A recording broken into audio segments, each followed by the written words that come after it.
LDF സ്ഥാനാർത്ഥിയെക്കുറിച്ച് സ്വന്തം വ്യക്തിപരമായ അഭിപ്രായം തുറന്നു പറഞ്ഞു. അദ്ദേഹം പാർട്ടിയിൽ നിൽക്കുകയാണ്.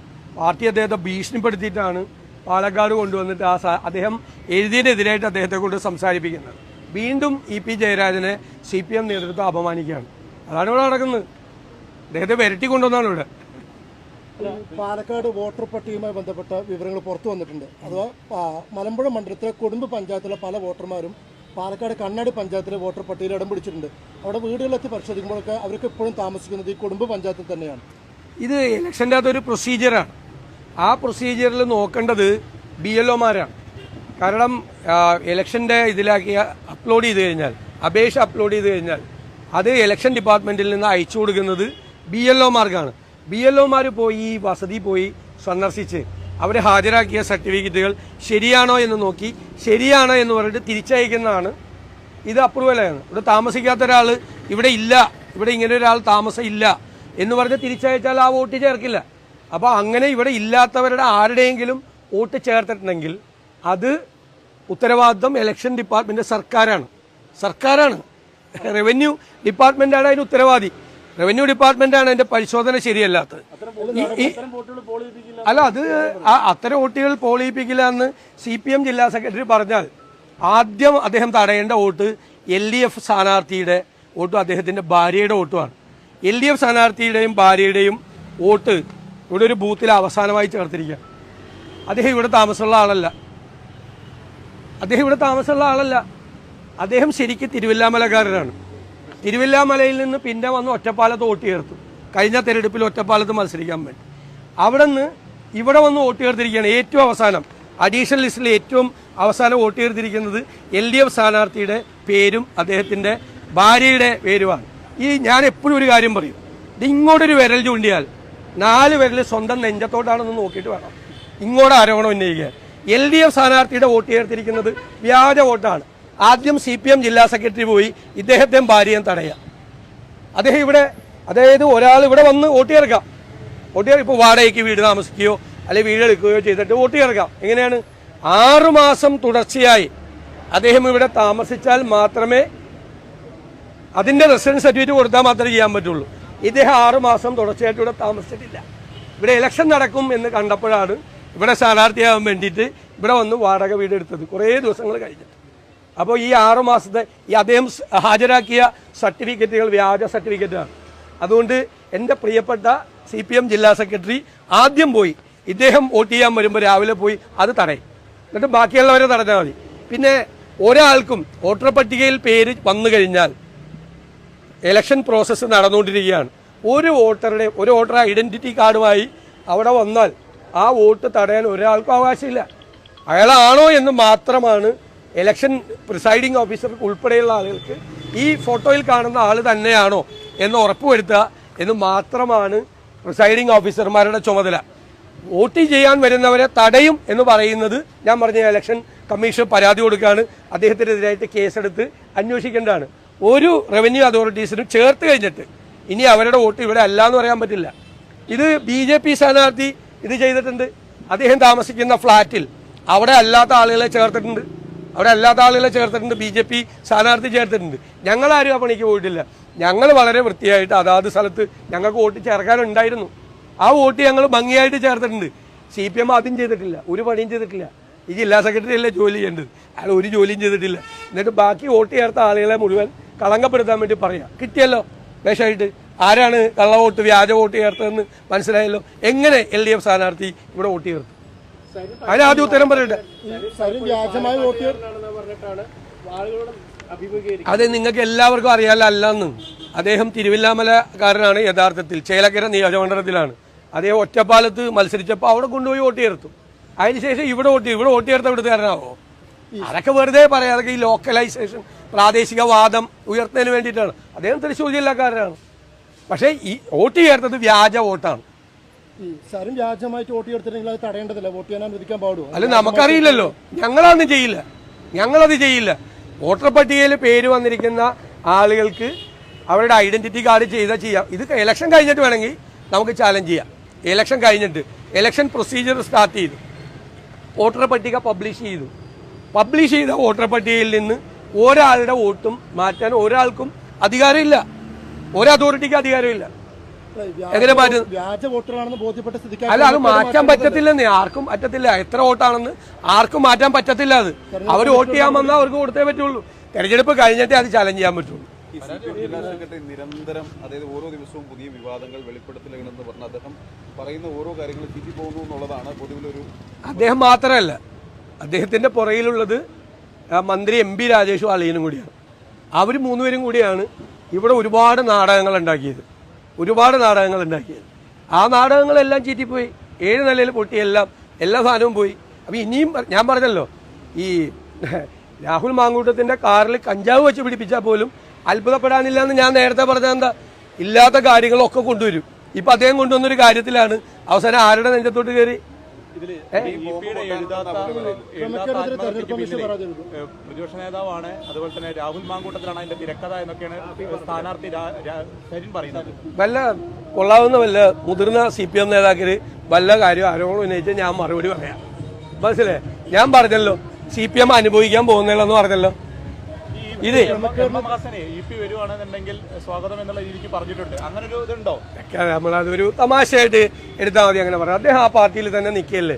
ആ പാർട്ടിയിൽ പിണറായി വിജയൻ കഴിഞ്ഞാൽ ഏറ്റവും മുതിർന്ന നേതാവ് EP ജയരാജൻ. ME ഗോവിന്ദനേക്കാൾ, അദ്ദേഹം ആത്മകഥയിൽ എഴുതിയതുപോലെ ME ഗോവിന്ദനേക്കാൾ ഏറ്റവും സീനിയറായിട്ടുള്ള നേതാക്കളിൽ ഒരാളാണ് അദ്ദേഹം. അദ്ദേഹം പാർട്ടിയിൽ നിൽക്കുകയല്ലേ. നമ്മളെന്തിനാ വേറെ പാർട്ടിയിൽ നിൽക്കുന്ന ആളുകളെ അപമാനിക്കുന്നത്? ഇത് തമാശയായിട്ട് അവര് തമ്മിലൊക്കെ ഭയങ്കര സൗഹൃദമുള്ളതുകൊണ്ട് പരിപാടി പ്രഖ്യാപിച്ചുകൊണ്ട് വേദിയിൽ പങ്കെടുപ്പിച്ചുകൊണ്ട് പാലക്കാട് പരിപാടി നടത്താൻ പോകും. അത് എന്തായിരിക്കും? ആ വ്യക്തിയെ ആക്ഷേപിക്കുന്നതിന് തുല്യമാണ്. അതാണ് ഞാൻ പറഞ്ഞത്. CPM EP ജയരാജനെ വീണ്ടും അപമാനിക്കുകയാണ്. അദ്ദേഹം ഇത് എഴുതി. ഞാൻ ഇന്നലെ പറഞ്ഞൊരു വാചകം ഞാൻ വീണ്ടും ആവർത്തിക്കുകയാണ്. ഇതിലെ കണ്ടന്റ് അല്ല പ്രധാനം. കണ്ടന്റൊക്കെ EP എഴുതിയതാണെന്ന് എല്ലാവർക്കും അറിയാം. DC പോലത്തെ ഒരു പ്രസാധക സ്ഥാപനം, ഞാൻ ഇന്നലെ ചോദിച്ചതുപോലെ ആകാശത്ത് നിന്നൊരു ആത്മകഥ ഉണ്ടാക്കി പ്രസിദ്ധീകരിക്കുമോ? ഇല്ലല്ലോ. എല്ലാവർക്കും അറിയാം. ഇവര് കള്ളം പറഞ്ഞു, പാർട്ടിയും കള്ളം പറഞ്ഞു, EPയും പറഞ്ഞു. അറിയാതിരിക്കാൻ നിവർത്തിയിൽ ഇന്നലെ ഇലക്ഷൻ അല്ലേ? ഇന്നലെ ചേലക്കര ഇലക്ഷൻ നടക്കുന്നു. 20-ാം തീയതി ഇവിടെ ഇലക്ഷൻ നടക്കാമോ? എന്തു പറഞ്ഞ് പിടിച്ചു നിൽക്കും? 20-ാം തീയതി വരെയെങ്കിലും കള്ളം പറയണം. ഞാൻ അതിൽ കുറ്റപ്പെടുത്തുന്നില്ല. അവരുടെ സ്ഥിതി അതായിപ്പോയി, പരമദയനീയമായ സ്ഥിതിയായിപ്പോയി. പക്ഷെ ഇത് എങ്ങനെ പുറത്തുപോയി എന്നുള്ളതാണ് പ്രധാനം. DC ബുക്സിലൊന്നും പ്രസിദ്ധീകരിക്കാൻ പോയേക്കണ ഒരു സാധനവും പുറത്തു പോയില്ല. അപ്പം ഇത് പുറത്തു പോയിരിക്കുന്നത് പാർട്ടിയിലെ EPയുടെ മിത്രങ്ങളാണോ ശത്രുക്കളാണോ ഇത് പുറത്തു കൊണ്ടുവന്നതെന്ന് അന്വേഷിച്ചാൽ മതി. CPMൽ നടക്കുന്ന ഈ ഏർപ്പാടുണ്ടല്ലോ, നിങ്ങൾ വേറെ കാര്യം കൂടി ശ്രദ്ധിച്ചു. ഞാൻ ഇന്നാൾ കഴിഞ്ഞ ആഴ്ച, നമ്മളൊന്നും പറയണ ശ്രദ്ധിക്കാറില്ല ഈയിടെയായിട്ട്, കഴിഞ്ഞ ആഴ്ച ഞാൻ ഒരു കാര്യം പറഞ്ഞു. നവീൻ ബാബുവിൻ്റെ വീട്ടിൽ ആര് പോയി? MV ഗോവിന്ദൻ ഈ കുടുംബത്തോടൊപ്പമാണെന്ന് പറഞ്ഞു.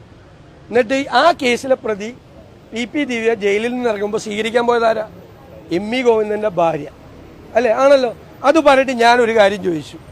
ഈ പെട്രോൾ പമ്പിൻ്റെ പെട്രോൾ പമ്പ് ഈ പ്രശാന്ത് എന്ന് പറയുന്ന ബിനാമിയാണെന്നറിയാം. ആരുടെ ബിനാമിയാണ് പ്രശാന്തൻ? അതൊക്കെ അന്വേഷിക്കട്ടെ. എന്തായാലും അയാൾക്കതിനുള്ള ശേഷിയൊന്നുമില്ല. പരിഹാരത്തെ താൽക്കാലിക ജീവനക്കാർ ഒന്നുമില്ലാത്ത ഒരാൾ അയാളുടെ അല്ലാതെ അതാരുടെ? അതൊരു CPM നേതാവിൻ്റെയാണ്. അതൊന്ന് അന്വേഷിക്കുക. അപ്പോൾ PP ദിവ്യയെ പാർട്ടിയിൽ നിന്ന് പുറത്താക്കിയപ്പോൾ PP ദിവ്യ പൊട്ടിത്തെറിക്കാൻ സാധ്യതയുണ്ട് എന്ന് മനസ്സിലാക്കിയിട്ടാണ് MV ഗോവിന്ദൻ അദ്ദേഹത്തിൻ്റെ സഹധർമ്മിണിയെ നേരെ ജയിലിലേക്ക് പറഞ്ഞു വിട്ടത്. അല്ലെങ്കിൽ നവീൻ ബാബുവിൻ്റെ വീട്ടിൽ പോയി ആ കുടുംബത്തോടൊപ്പമാണെന്ന് പറഞ്ഞിട്ടേ. അതാണല്ലോ ഞാൻ ചോദിച്ചത്. CPM നിന്റെ പേരാണോ കാപട്യമെന്ന് ചോദിച്ചത്. എന്തൊരു കാപട്യമാണ്, എന്തൊരു വഞ്ചനയാണ് ചെയ്തത്. ഒരു ഭാര്യ പറഞ്ഞു വിട്ടിരിക്കുക. പിന്നെ അവർ തമ്മിൽ കൂട്ടിമുട്ടിയപ്പോൾ ഭയങ്കര സന്തോഷമായി. കാരണം ആന്തൂർ സാജന്റെ മരണത്തിന് കാരണം എന്ന ആരോപണ വിധേയാണ് ശ്യാമള ഗോവിന്ദൻ അല്ലേ? നവീൻ ബാബുവിൻ്റെ ആത്മഹത്യക്ക് കാരണക്കാരിയായ ആളാണ് PP ദിവ്യ എന്നുണ്ട്. അവർ തമ്മിലുള്ളൊരു സംഗമം ഉണ്ടല്ലോ, ആ ജയിലിൻ്റെ മുറ്റത്ത് വെച്ച് അവർ തമ്മിൽ നടത്തിയൊരു സംഗമം, അതും കേരള രാഷ്ട്രീയ ചരിത്രത്തിലെ അപൂർവമായ ഒരു സംഗമമായി അടയാളപ്പെടുത്തേണ്ടതാണ്. നിങ്ങൾ ആരും അടയാളപ്പെടുത്തിയില്ല. ഒരു മാധ്യമം അത് പ്രത്യേകമായിട്ട് അടയാളപ്പെടുത്തിയില്ല. ഇവർ രണ്ടുപേരും തമ്മിലുള്ള അപൂർവമായൊരു സംഗമം ജയിൽ മുറ്റത്ത് വെച്ച് ശ്യാമള ഗോവിന്ദനും PP ദിവ്യയും നടത്തിയ അപൂർവമായൊരു സംഗമം. രണ്ടുപേരും ആരോപണ വിധേയരാണ്. രണ്ട് കുടുംബനാഥന്മാർ ആത്മഹത്യ ചെയ്യാൻ കാരണക്കാരായ രണ്ടുപേർ തമ്മിലുള്ള അപൂർവ കൂടിക്കാഴ്ച. നിങ്ങൾ ഈ തെരഞ്ഞെടുപ്പ് കാലത്ത് ഇതൊക്കെ കാണാതെ പോകും. എനിക്ക് നിങ്ങളോടുള്ള ചെറിയ പരാതിയൊന്നുമില്ല. ചെറിയ പരിഭവം ഇതൊക്കെ മാത്രമേ ഉള്ളൂ. ഇനി ഞാൻ പറഞ്ഞില്ലല്ലോ. അല്ലെന്ന് ഇത് ഞാൻ പറഞ്ഞത്, ഇത് നാടകമല്ലേ, ഈ കാണിക്കുന്നത് മുഴുവൻ നാടകമല്ലേ. എന്തൊരു നാടകമാണ് ഈ CPM എന്ന് പറയുന്നത്, എന്തൊരു നാടകമാണ്. ഈ പാലക്കാട് തന്നെ തെരഞ്ഞെടുപ്പ് തുടങ്ങി, നിങ്ങളൊക്കെ ആദ്യം അതിൽ പെട്ടുപോയി കുറച്ച്, പിന്നെ നിങ്ങൾക്ക് മനസ്സിലായി സംഭവം. ഇപ്പൊ കാര്യങ്ങളൊക്കെ നിങ്ങൾക്ക് മനസ്സിലായി. ആദ്യത്തെ 10 ദിവസം നിങ്ങൾ ആ നാടകത്തിലൊക്കെ പെട്ടുപോയി കുറെ, അത് ശരി. ഇപ്പൊ നിങ്ങളെല്ലാം ഇതേ. അന്ന് ഞങ്ങൾ നിങ്ങളാരെ കുറിച്ച് മോശമായിട്ട് വല്ലതും പറഞ്ഞ നിങ്ങൾ ആരെങ്കിലും പോസ്റ്റർ ഒട്ടിച്ച ഞങ്ങൾ എന്തുമാത്രം ആളുകൾ എന്തൊക്കെ പറഞ്ഞു, ഏതെല്ലാം തരത്തിൽ പറഞ്ഞു. നമ്മൾ നിങ്ങൾക്കെതിരെ ഒന്നും പറഞ്ഞില്ല. ഞങ്ങൾ അപ്പോഴും ചിരിച്ചുകൊണ്ടാണ് എല്ലാത്തിനും ഞങ്ങളെ നിങ്ങൾ വിമർശിച്ചപ്പോഴൊക്കെ പറഞ്ഞത്. ഇപ്പോഴും ചിരിച്ചുകൊണ്ടാണ് പറയുന്നത്. പക്ഷെ ഇപ്പൊ ഞങ്ങൾ ആസ്വദിക്കുന്നുണ്ട്. മഹിളാ കോൺഗ്രസ് നേതാവ് കൂടി വന്നിരിക്കുകയാണ്, അതിനെ അവതരിപ്പിച്ചിരിക്കുകയാണ് CPM ജില്ലാ സെക്രട്ടറി. എവിടെ എന്ത് അവതരിപ്പിച്ചാലും അവരുടെ സ്ഥിതി ഇതാണ്, മനസ്സിലായില്ലേ? ഇവിടെ മഹിളാ കോൺഗ്രസിന്റെയൊക്കെ പ്രവർത്തനങ്ങൾ നിങ്ങൾ കണ്ടോ? ഏതെങ്കിലും കാലത്ത് തെരഞ്ഞെടുപ്പിൽ ഇതുപോലെ മഹിളാ കോൺഗ്രസ് പ്രവർത്തിക്കുന്നത് കണ്ടോ? 2000-ഓളം വനിതകളാണ് നവംബർ 1-ാം തീയതി കേരളീയ വസ്ത്രം ധരിച്ച് രാഹുൽ മാങ്കൂട്ടത്തിന് UDF-നും വോട്ട് ചോദിക്കാൻ വേണ്ടി മഹിളകളാണ് ഇറങ്ങിയത്. 2000-ഓളം വനിതകളാണ് ഇവിടെ ഇറങ്ങിയത് കേരളീയ വേഷം ധരിച്ച്. നിങ്ങൾ എവിടെയെങ്കിലും കണ്ടിട്ടുണ്ട്? പെട്രോൾ പമ്പിന്റെ ഉടമസ്ഥതയ്ക്ക് പിന്നിൽ നിങ്ങളൊന്ന് അന്വേഷിക്കുക. നിങ്ങൾ ഇടയ്ക്ക് ഇൻവെസ്റ്റിഗേറ്റീവ് ജേർണലിസം നടത്ത്, അപ്പൊ അതൊക്കെ ക്ലിയർ ആയിട്ട് വരും. അല്ല ഞാൻ അത്രയും പറഞ്ഞങ്ങ് നിർത്തുന്നു. ബാക്കി കാര്യങ്ങൾ നിങ്ങൾ കൂടി നോക്ക്, സമയമുണ്ടല്ലോ.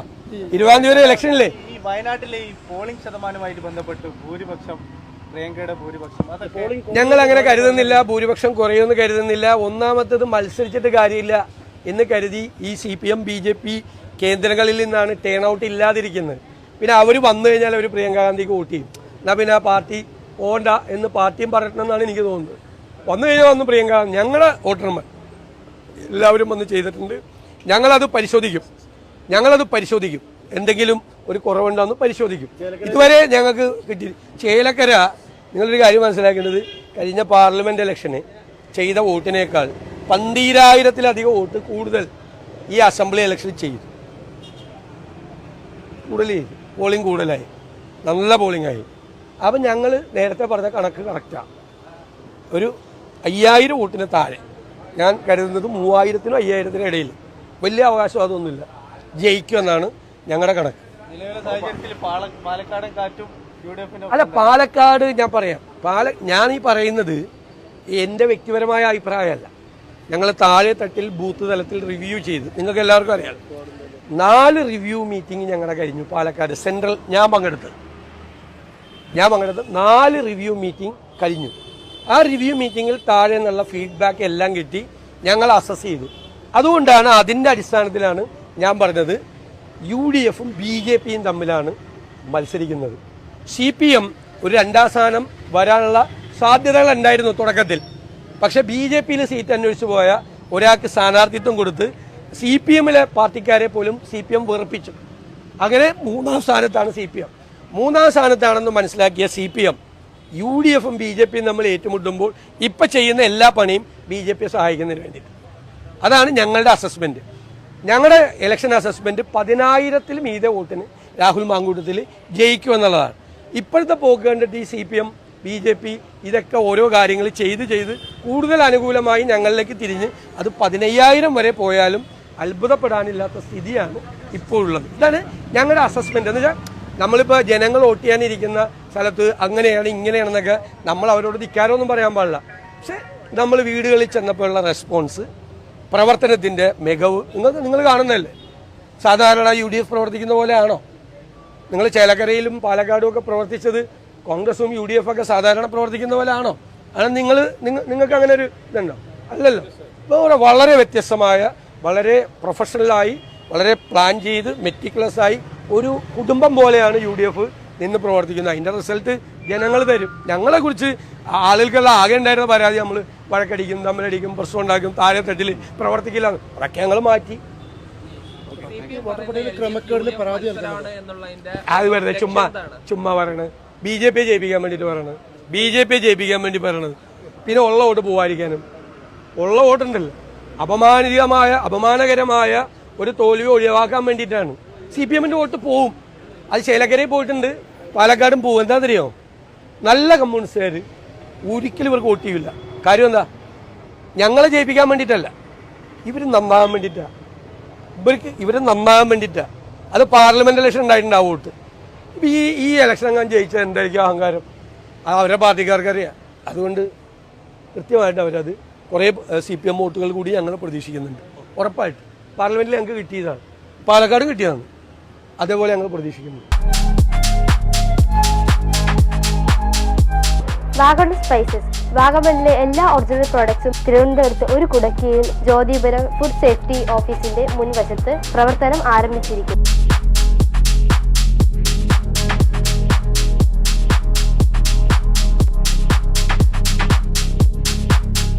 കശുവണ്ടി, കുരുമുളക്, ഗ്രാമ്പു, ഏലക്ക, പട്ട, കാഷ്യൂനട്ട്, നട്ട്സ്, ആൽമണ്ട് എന്നിവയെല്ലാം ഇവിടെ ലഭ്യമാണ്.